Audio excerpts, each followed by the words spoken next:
Let's begin in the nation's capital, where the Nigerian Bar Association annual general meeting, in which we started on a normal atmosphere, became chaotic when the second vice president of the association, Chukwuemeka Clement, while presenting his annual report to lawyers, accused the NBA president, Yakubu Maikyau, of not carrying him along. He asked the gathering to look into his plight by empowering him to function constitutionally. Also, the third vice president, Mandi Asagba, also accused the NBA president of disregarding her office by making her redundant. NBA president Yakubu Maikyau's son, responding to accusations, said his colleagues are fighting him because of his refusal to share the lawyers' practicing fees with them.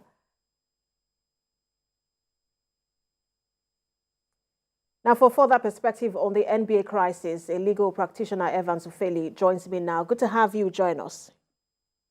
Good evening. So this is, again, quite not surprising considering what happened last year, but give us a true picture of what happened at this particular NBA conference.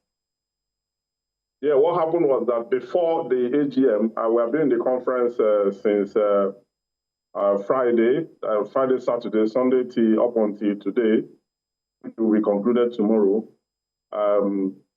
The annual general meeting of Nigerian Bar Association held today, and before today, there have been some allegations against the NBA president, Maikyau, SAN, of practicing what they call exclusivism, of not carrying some of the members of the Exco along in most of the transactions or some of the transactions that the NBA undertakes.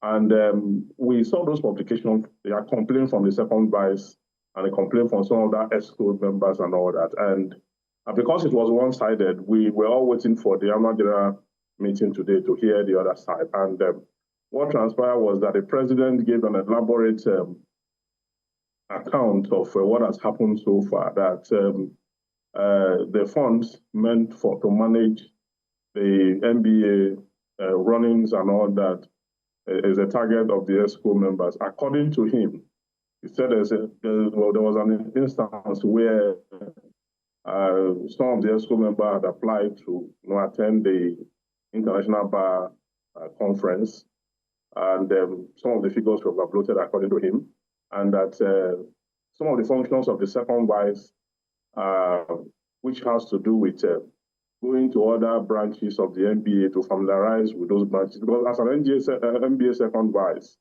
and third vice, there are some areas, some branches of the NBA that's under your purview, where you have to go for visitation and familiarization and all that to ensure that there's proper monitoring of all the branches of the Nigerian Bar Association. And that some of the members, some of the Excos have made that application to get funds to do that. And according to him, he said one of them, it was after he has visited them and returned that they asked for funds and all that. The summary of the matter is that he concluded that the Excos want to deplete or fritter the funds the bar practicing fee that lawyers pay every year. And we understand that there's been called for an elders forum to be constituted to investigate this matter. But I wanted to ask you what this means, or what this says about the legal profession in itself, considering what happened last year. Lawyers are largely seen as ministers in the temple of justice. Yeah, that has not changed. The lawyers are still ministers in the temple of justice. These are controversies, administrative controversies that can actually be handled. I think the NBA president ought to have tidied this up before the annual general meeting, because whichever way you look at it, he is the head of the Nigerian Bar Association.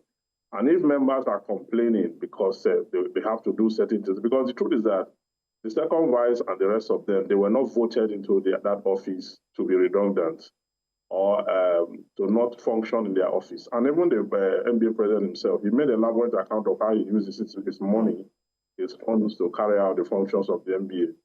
Even though Mr. Ofeli, I don't know if this is more about administrative issues or about conduct, because one party has to be right And so both sides are talking about, financial misappropriation and exclusivism.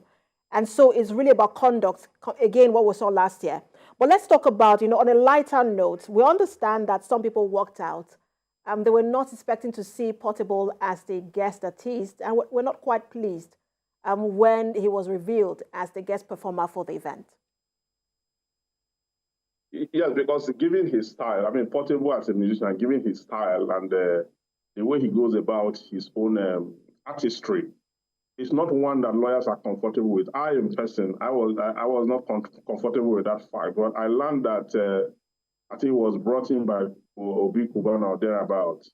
And I felt the NBA ought to have done better to that effect. The organizing committee ought to have done better. It's not that his art is not good, but given the kind of gathering we're talking about, intellectuals, we should have expected something far away from the kind of artistry that he delivers. He's a Nigerian, he's an artist, he's entitled to his own kind of artistry, but it is not one that is in conformity with the nobility of the profession of law.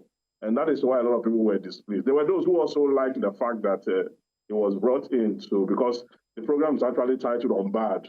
Unbarred is like our night party in the NBA conference where you can, do certain things, dance and do all that.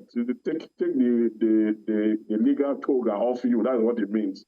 And then do some social display. That is what it means. But to go to the extent of bringing Portable to be the one who will now be the guest artist, a lot of people were not comfortable with that, I myself inclusive. And indeed it was unbad, because we saw him climbing the equipment there. Quite a funny scenery. Thank you so much for talking to us. He was cautioned on several occasions, but he kept climbing the whole place and all that. So, thank you so much for talking to us, legal practitioner. We have to leave it there. Evan Sofil.